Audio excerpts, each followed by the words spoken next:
اور اس کو میں جو میری میجر جو میری آبزرویشن ہے اس کے مطابق یہ ہے کہ جیسے ہمیں کائنات بہت بڑی ہے، ہزاروں لاکھوں کروڑوں سال ہزاروں سال جو انسان ہے وہ کائنات کو سمجھتا رہا، پہاڑوں سے سمجھتا رہا، سورج چاند سے سمجھتا رہا، لیکن اس کو سمجھ نہیں آئی.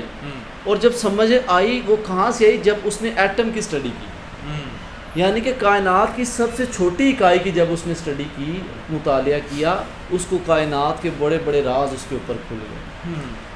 مقصد یہ بتانے کا ہے کہ سب سے پہلے ہمیں اگر آپ یہ کویسچن ایک بہت بڑا کویسچن ہے، اس میں آپ ڈاکٹر انجینئرز بڑے سائنٹسٹ کو دیکھیں گے اور ان سے یہ سوال پوچھیں گے، لیکن میرے نزدیک اس سوال کی تہہ تک پہنچنے کے لیے بالکل بیس پہ جانا پڑے گا.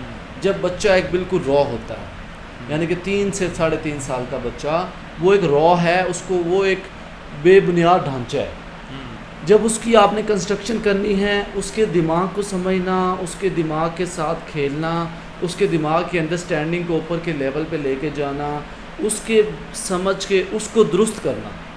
جب ہم وہ ایٹم، میں اس کو کہتا ہوں کہ our childs are the atom of all the humanity, یہ ہماری انسانیت کے ایٹم ہے.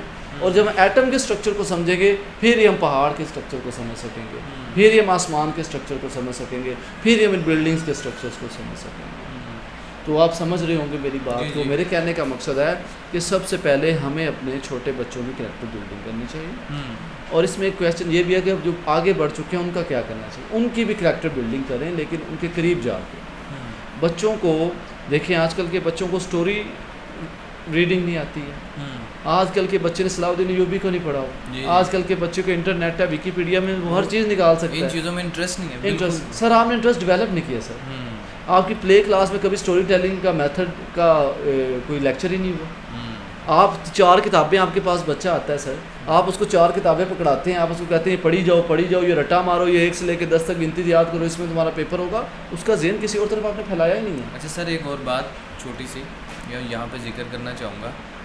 تھوڑے دن پہلے ہمارے پروفیسر ہمیں بتا رہے تھے کہ دنیا کا ایک ملک ہے، اس وقت وہ پوری دنیا میں سب سے زیادہ یعنی کہ تعلیم اور ایجوکیشن میں آگے ہے. سر فن لینڈ. ہاں فن لینڈ. ہاں مجھے یاد آ گیا. تو انہوں نے بتایا وجہ کیا ہے. جو وجہ انہوں نے بتائی نا وہ مجھے بڑی اچھی لگی.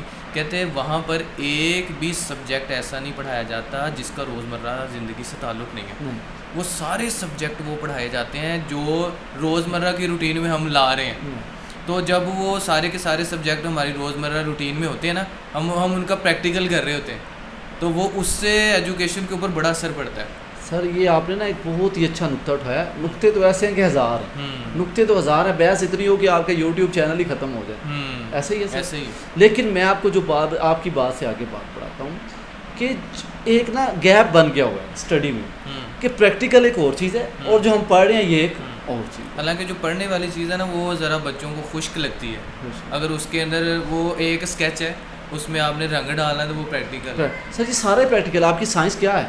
پریکٹیکل. لیکن آپ پریکٹیکل کرواتے نہیں ہیں. آپ بچے کو کلاس روم میں وہ انوائرمنٹ نہیں دے رہے ہیں، آپ اس کو وہ ماحول نہیں دے رہے ہیں. آپ کے ٹیچر اس کو پریکٹیکلی نہیں کروا رہے ہیں. لائک ایک سولوشنز ہے.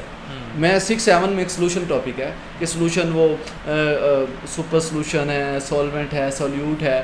اب ٹیچر آتی ہے بورڈ پہ بتا دیتی ہے، بچے کو پتہ ہے کہ میں نے یہ سر میم یہ ڈیفینیشن ہے، یہ اس کی ایکسپلینیشن ہے، میں یاد کر لوں، رٹا مان لوں، آ جائے. اور کیا اس میں زیادہ تر بچے رٹا سر اوور آل ہی اگر کیا ہی سسٹم ہے. وہ ٹیچر آئے کہ hi student how are you, اور دیکھیں میں آپ کے لیے سولوشن بھی لے کے آئی ہوں، میں آپ کے لیے سولوینٹ بھی لے کے آئی ہوں، میں آپ کے لیے سولیوٹ بھی لے کے آئیں، مل کے پریکٹیکل کرتے ہیں. اور یقین کریں کہ ہمارا 90 سے جو 18 کا سسٹم تھا، جو ایجوکیشن میں ایک عروج آیا تھا اور سائنس آئی تھی، آپ یورپین ان کے کلاس رومز دیکھیں، وہ بندے تو مشینیں رکھ کے بیٹھے ہوتے، ٹیچر کے آگے مشینیں پڑی ہوئی ہیں، کلاس روم کم اور وہ کباڑ خانہ زیادہ لگتا تھا. لیکن وجہ کیا تھی کہ وہ پریکٹیکلی ساتھ پرفارم کرتے تھے. سر فرسٹ ایئر کی نا اردو میں تقریباً 3-4 نمبر پر لیسن ہے ابوالقاسم زہراوی کا. جی اس میں نا انہوں نے کتاب جو تھی نا وہ لکھی ہے التصریف، اور اس کے اندر انہوں نے اس کو، تو میں نے کہا بچوں کے ذہن میں نا یہ بات ان کو میں نے بتا دیا کہ وہ عربی کی کتاب تھی اور اس میں ابوالقاسم زہراوی نے سارے کے ساری چیزیں لکھی اور اس میں انہوں نے وہ سارے اوزار آلات جن سے آپریشن کرتے ہیں تصویروں کے ساتھ. وہ اس وقت کے دور میں سر وہ تقریباً 6 صدیاں یورپ کے نصاب میں شامل رہی. اور اسی کے بارے میں علامہ اقبال فرماتے ہیں نا کہ جب میں اپنے آبا کی کتابیں دیکھتا ہوں اہل یورپ میں تو میرا دل سی پا رہا ہوتا ہے. تو وہ کتاب نا میں نے کہا دیکھوں میں بھی دیکھوں تو بچوں کو بھی دکھاؤں. تو میں نے گوگل پہ سرچ کی کلاس میں بیٹھے